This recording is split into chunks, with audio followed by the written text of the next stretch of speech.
Demon1 and Envy just won their first games of the split against Furia. But how? And most importantly, can they keep this up? Remember, they're not eliminated from playoffs like they normally would be with a disastrous 0-3 start. They play play-ins, which is playing against some of the worst teams in Tier 1 and the best teams in Tier 2 for a chance to qualify back to playoffs and possibly make champs. So, are they good enough to do that? Is this form consistent? And most importantly, how in the world did they manage to win a game despite looking like one of the worst Tier 1 teams of all time earlier this split?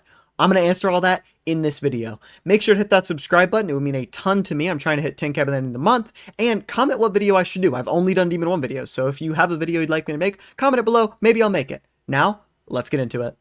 Now, they did change IGLs, and we will get into that, but I want to talk about what they did comp-wise, because they have been able to unlock Demon 1 like no team has since Prime EG. And unlocking Demon 1 in his roles, funnily enough, actually makes the rest of the team better around him, and not just because he's shooting. Let me explain.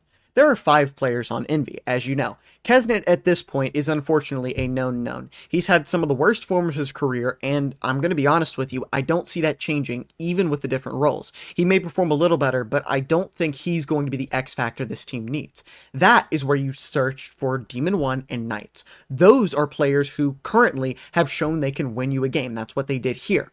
But how? And most importantly, what changed?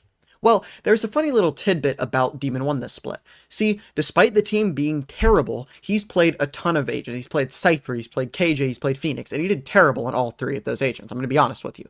KJ game was a bit unlucky, Cypher game was awful, and Phoenix game was a little bit unlucky, a little bit awful. But on Chamber is his most played agent by far. He's had 5 games.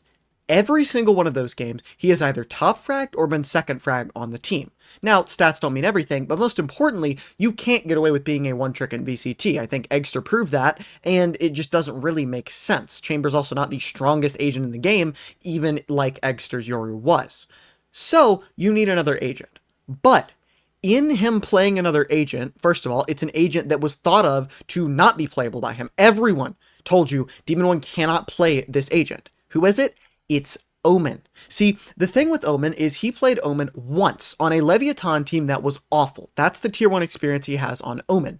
And in that game, the team did badly, and so his stats suffered. He had like a .73. I argued, and I truly mean argued, with people for months about this. It was one Ascent game. I remember it vividly in my head. Here's what would happen.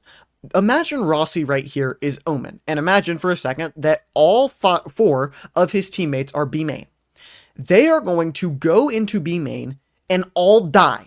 I don't know if they kill each other. I don't know if they die to fall damage. However they do it, they will die. Then Demon 1 will have to 1v5 and die. Then people on VLR will say, well, obviously he can't play Omen. I'm so smart. But his Omen gameplay was fine. Again, I'm not arguing it's anything insane, but it was fine. He's able to play Omen. But what does that actually mean? Well, that's when you start looking towards Knights. See, Knights is an insane player in his own right. He's able to play smokes and entry duelist, but his best role by far is entry duelist. He's been forced onto smokes in some Envy comps, but because of Demon 1 being able to flex to Omen on Sunset, he was able to play entry duelist. He played entry duelist on every single map this entire game. So you have the X factor of Demon 1 on Chamber, by far his best agent right now, the X factor of Knights, one of the greatest young talents in the world, being able to succeed on his primary role, in part because Demon 1 can flex to the Omen. Now you have roles, and most importantly, you have a roster of X factors that can single-handedly take over games. Now, let's get into what actually won them this game, but first, a word from FlowState. A lot of you guys have been asking me what's in the FlowState starter kit, so I decided I would just show you guys. You get packets, and these packets are used to make little FlowState drinks. You can see here, you get 12 packets in total, 3 of each flavor, and you're able to try out what your favorite flavor is before getting a bigger bag. Now, it's super easy to make. I just made this in maybe 30 seconds. You put water in, you open the packet, dump it in, shake it up, and it's super easy to make. It's the easiest part of anything you do to warm up. Now, what you're actually getting from FlowState is simple. clean, sustained energy with no jitter and no crashes. It's going to give you faster reaction time. You're going to be more awake in game. You're going to be smarter, you're clearer, and you're overall just playing at a much higher clip. I personally can feel when I'm playing on flow state and not, and the difference is very, very large. Now, normally that's going to run you about $40, but with code Lions, I'm able to get 30% off for you guys. So if you go click the link in the description and use code Lions on a starter pack, you can get one for only $28. Thank you, and let's get back to the video. So if you're keeping count, instead of a big bag of flow state being $80, they changed the price to $60. With my code, it's 30% off of $60 now, so it's the best time ever to pick it up. Quick, the 30% sale is limited time. Now, I want to talk about what Envy do on defense right here, because Fury are playing this kind of old standard comp here, obviously with the Cypher for the KJ, but this double initiator comp, which means they're wanting to default a lot. They're wanting to find information, try and figure out where the weak spot is. Envy have been losing to that. They cannot let it happen again. So they run down B main and do the little crunch here that you'll see commonly, the tiles crunch with maybe a jet and an omen that are more standard on this map, and it works. You see here the impact of Knights being able to play the duelist role right there. Kesnet getting in on the action as well. So they win this round, but that's not all. See, they do it again. The very next round, to hammer the point home, they do the same exact thing on the opposite side of the map. And I want you to watch what it actually forces Furia to do. Now, they are no longer, Envy have done the one thing that was very rankers, what they were supposed to do this year, which is disrespect their opponents. Envy's disrespect has caused Furia to not be able to play how they want. They wanted to do the spread defaults.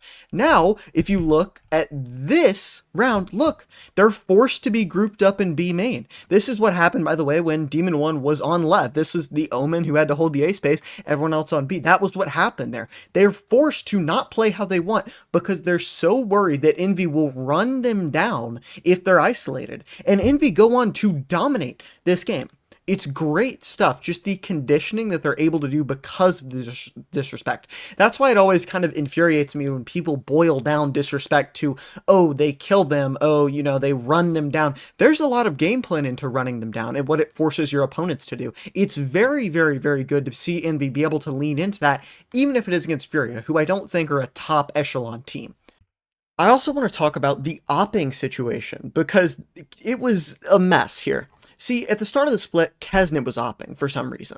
I have no idea why Kesnet was opping. I would love to ask. I assume it had something to do with the idea that Envy had that they were going to have clear roles that lasted about 2 games into the season before Demon1 was thrown on Senti and Duelist and all that. But the point remains, Kesnet is not a good opper. The only people that like when Kesnet opps is his opponents, because they get to live far more often than they should. Now, Demon1 is one of the best oppers in the world, so you can see what having a very good opper does, especially with Envy being a very fluid team on defense. They love to just run around and take these team fights. Having an opper that's able to hold space can do huge things for that. By the way, I feel like I've been hating on Kesnet a little too much in this video. I still think he's a fine entry duelist. He's just not the player that he was, and I doubt that he's going to be like the X factor that he was again, but who knows, anything can happen. He is a good entry duelist and he makes a lot of space for the team. But look at what happens when Demon1 is opping. Because he's opping, they smoke cat and drone mid. Watch this smoke. See, when they go back and group up to hit A, they have to smoke tree. Well, that means they're not able to smoke heaven, and you can just guess what happens next. Again, Demon1 has one of the best ops in the world. I'll die on this hill, and his opponents will die if they peek into him. He just completely takes over this round. Shy is one from Demon1 killing him mid. I mean this with the utmost respect. Kesnet does not hit those shots. A, because he's obviously not on chamber for those shots, but B, even if he's put in that spot, I don't think he's going to get all those kills. Demon1 is simply a better opper, and it allows them to have those round-winning takeovers that he does right there.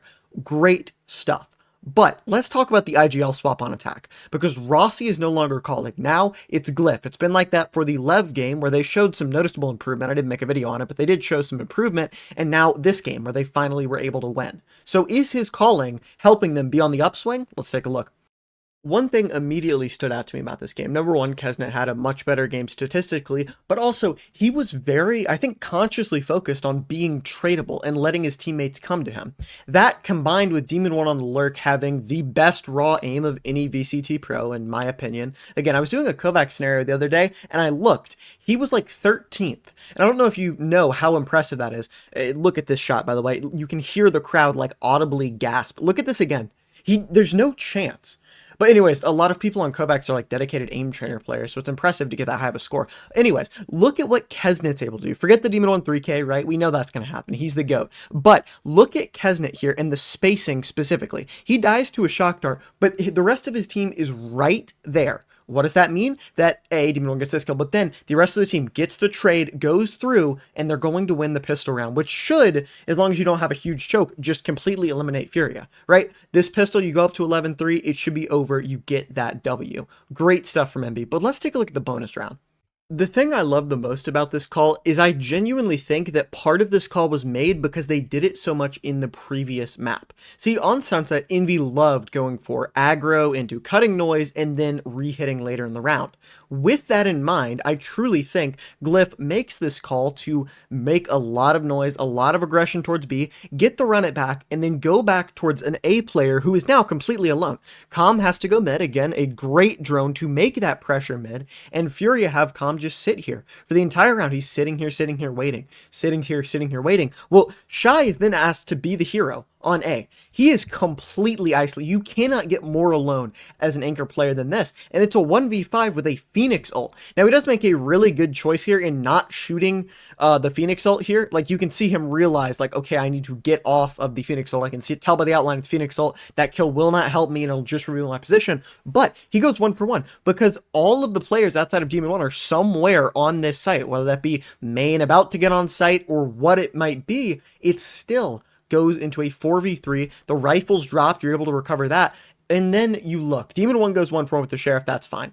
But Knights, this guy who has not really been able to show his talent much, we all know he has it, but just not able to show it too much, gets 2. And I think this fight is almost emblematic in a sense, right?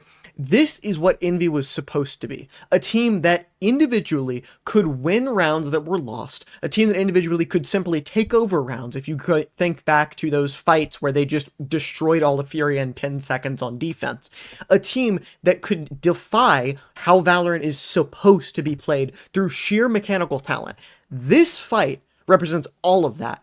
It represents, in my opinion, what Envy can do to make and win play-ins. Make no mistake, if they play with this level of confidence and this level of aggression in play-ins, in their next game, in all of that, then they will make playoffs. I don't know if they'll win them. I don't think they will. There are a lot of gaps, especially on defense, with them being able to like run around a lot of the time that I could imagine a team like NRG would exploit. I'm not really looking forward to Ascent against NRG. I would hope to eat my words on that, but I think their attack is going to be very good. But make no mistake, I think if Envy play like this, they will be able to make and probably win play-ins to qualify to playoffs. I'm Lionzblade. This is my video. I hope you guys liked it. Make sure to hit that subscribe button and join the Discord. It would mean a ton to me. Let me know what you guys think about it and what video I should make next time. And I'll see you guys next. Oh, I'm going to be streaming the Demon1 game, the next Demon1 game. So join the Discord to get notified about that. Now, I'll see you guys next time. Have a great one. Peace.